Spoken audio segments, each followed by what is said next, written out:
Tänapäeva noored armastavad jagamist.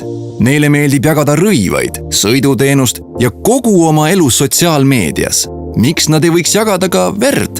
Koroonakriisi ajal oli verepangas eriti kehv seis ja hädavajalik oli leida uusi doonoreid eelkõige 18–30-aastaste sihtrühmast.